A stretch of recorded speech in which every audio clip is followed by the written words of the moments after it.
হ্যাঁ জান, তুমি কই? এই কুত্তার বাচ্চা, তোর লাগে আমি আধা ঘন্টা 2 ঘন্টা ধরে বয়ে আছি এই জায়গায় আয়া। তুই এখনো বাসা কি মেকআপ মাখস?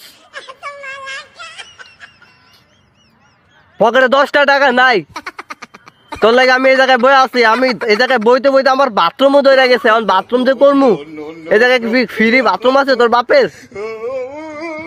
বাথরুম পর্যন্ত নাই এই জায়গায়। পকেটে 10টা টাকা থাকলে বাথরুমে 10 টাকা দিয়ে বাথরুম করতাম। আমার পায়খানা পয়রা যাইতেছে।